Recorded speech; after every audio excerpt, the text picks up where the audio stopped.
y haz tú lo mismo. Ve y haz tú lo mismo. La vida cristiana no es algo que solo hacemos los domingos cuando vamos a la iglesia.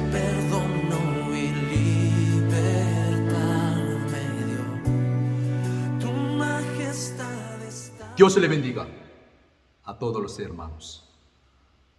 Hoy el día 26 de marzo del año 2023, como Día del Señor, vamos a compartir la palabra del Señor. El texto hoy en la Biblia, Mateo capítulo 16, versículo 13 al 17, sobre el tema, ¿quién es Cristo para mí? Para mí. Yo leí una vez un artículo, la pregunta más importante. Dice así: en cierta ocasión, durante mi segundo semestre en la escuela de enfermería, el profesor nos hizo un examen sorpresa. Leí rápidamente todas las preguntas hasta llegar a la última. La pregunta dice así: ¿cómo se llama la mujer que limpia la escuela? Seguramente era una broma. Yo había visto muchas veces a la mujer que limpiaba la escuela. Era alta, de cabello oscuro, unos 50 años. Pero ¿cómo iba a saber su nombre? Entregué el examen sin contestar la última pregunta. Antes de que terminara la clase, alguien le preguntó al profesor si esa pregunta contaría para la calificación. El profesor le dijo, definitivamente, y contestó, definitivamente.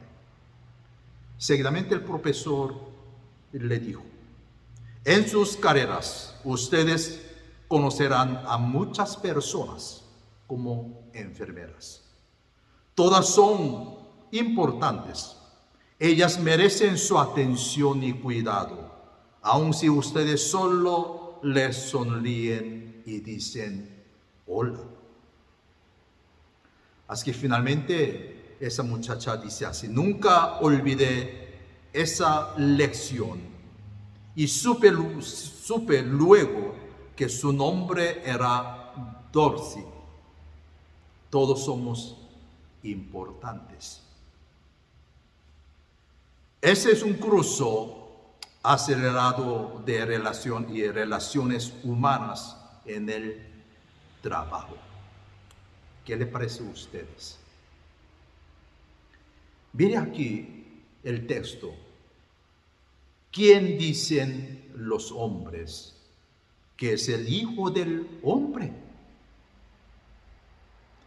Esa es una pregunta sumamente importante, porque no todo el mundo se atreve a hacerla. Jesús la hizo mientras se acercaba a la cruz y deseaba saber si la gente estaba convencida de quién era Él. La pregunta también fue hecha en uno de los lugares más importantes. Habiendo Jesús escogido la región de, dice que hoy el versículo, dice que Cesarea de Filipo, Cesarea, el lugar donde Jesús hizo la pregunta, esa región, dice que Cesarea, para hacerla. Entonces, ¿por qué Jesús prefirió ese lugar para hacer tan importante pregunta? Había otros lugares, Galilea, Capernaum. Sin embargo, allí donde Cesarea. Porque según la historia, en esa región estaban los templos de los dioses sirios de Baal. También se creía que era el lugar de Dios Pan, el dios de la naturaleza. También las leyendas de los dioses de Grecia se concentraban en torno a Cesarea de Filipo. Y fue en ese lugar donde se construyó un gran templo de mármol blanco dedicado a la divinidad de César por Herodes el Grande. La pregunta de Jesús es interesante, iba más allá de escuchar una opinión. En ese lugar se iba a definir quién era el verdadero Dios y Señor de la vida, porque había muchos templos de dioses. Entonces, mire, ¿quién era el verdadero Dios y Señor de la vida? Y aquí entonces la pregunta de Jesús. Veamos su naturaleza y las distintas respuestas. Vamos a ver según versículo 14 adelante. Primeramente, la opinión de la gente acerca de la pregunta. ¿Qué dice sobre el Hijo de Dios? ¿Qué dicen los hombres? La opinión de la gente. Dice que versículo 14, algunos dicen que eres Juan el Bautista.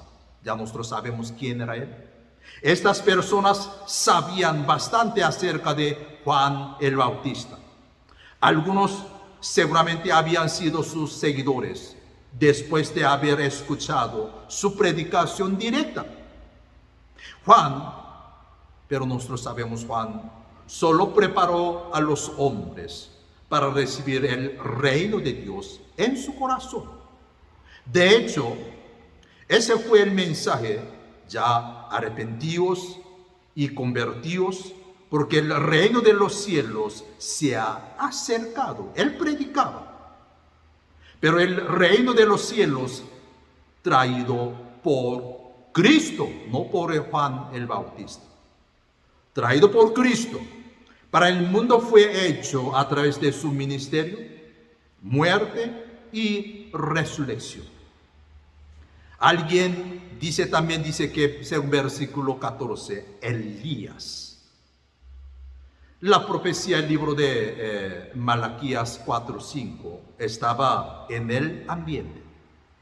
La creencia era que llegaría el día cuando Dios enviaría al profeta Elías de regreso a Israel para preparar el camino para la venida de Mesías. Esta profecía se cumplió en la vida de Juan el Bautista, a quien llamaron el Elías resucitado. Esa opinión era muy grande, pero Jesús era más que Elías, ¿verdad? Y por lo tanto ese profeta no era el Mesías. Elías tuvo sus propios logros, nosotros sabemos, pero casi todos fueron en el campo físico y hasta usando armas físicas. Recordemos la muerte de los 400 profetas, ¿verdad? Sin embargo, las conquistas de Cristo fueron espirituales. Mientras Elías derramó mucha sangre humana, Cristo puso su propia sangre para salvar a la humanidad.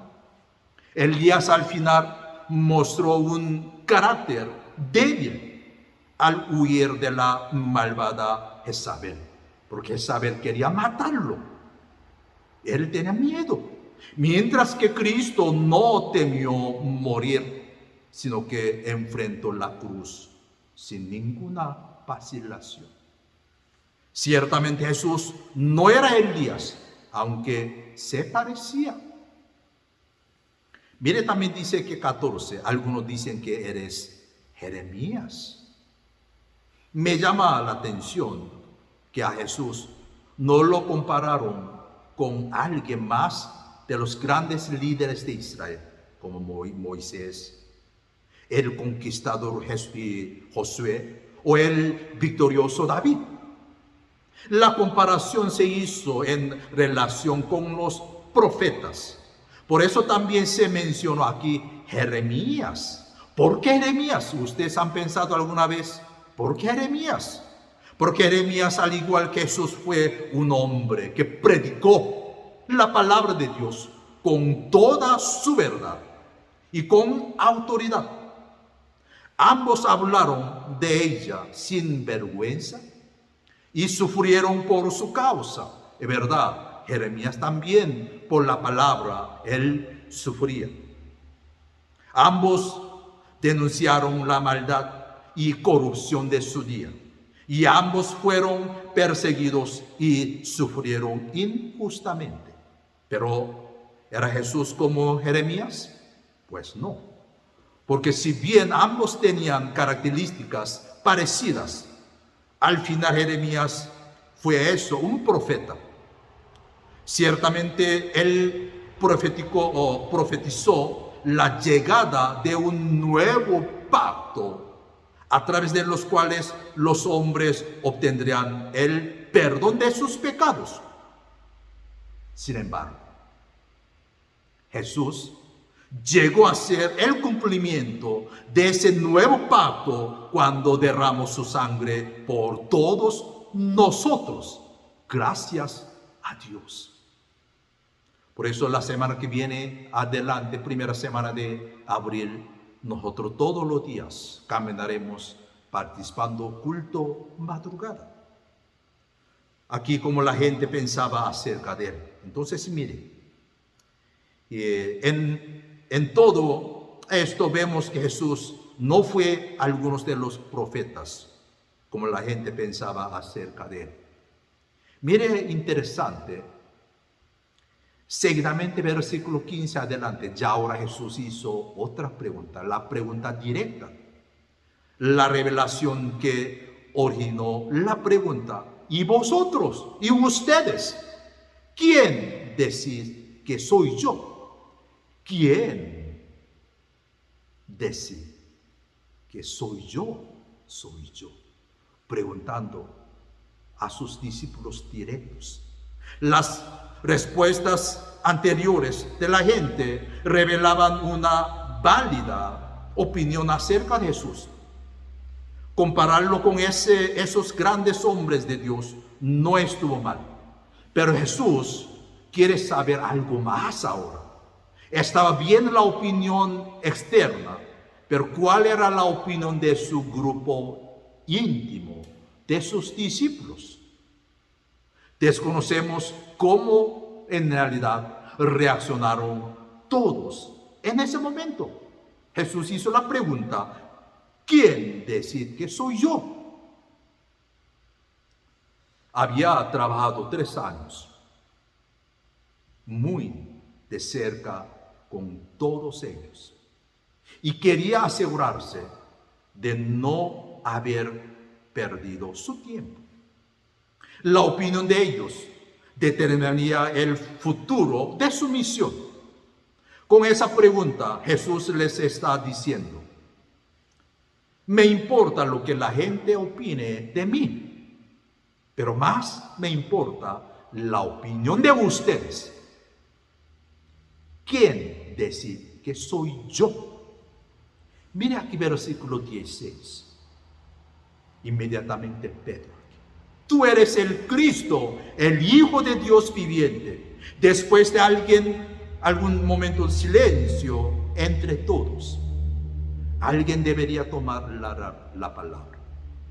Y es allí donde interviene Pedro sobre esa pregunta.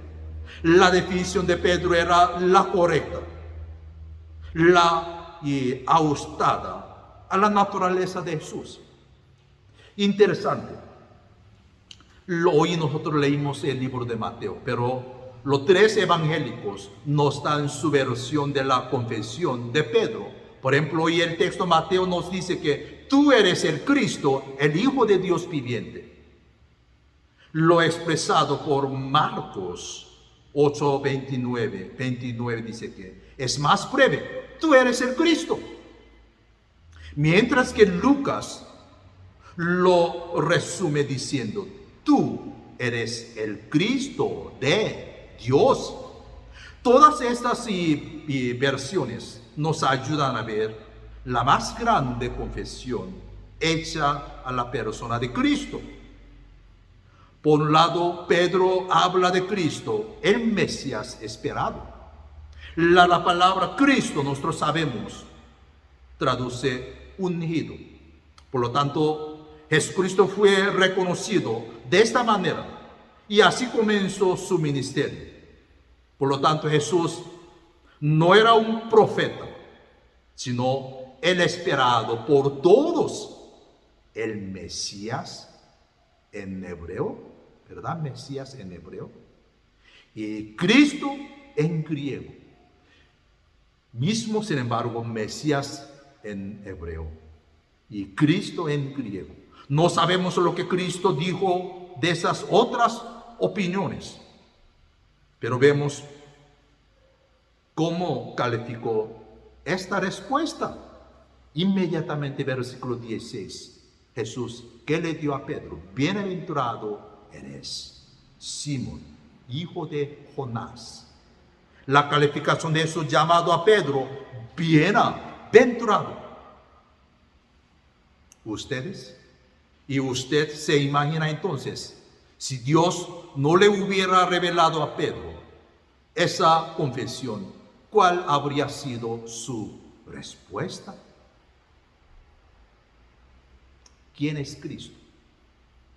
Para ti y para mí. Mire, según versículo, hoy nosotros leímos hasta versículo 17, pero 21, un poquito adelante podemos ver la razón por la que Jesús hizo esa pregunta. ¿Qué decís que soy yo? Mira aquí versículo 21, Jesús va a enfrentar la cruz.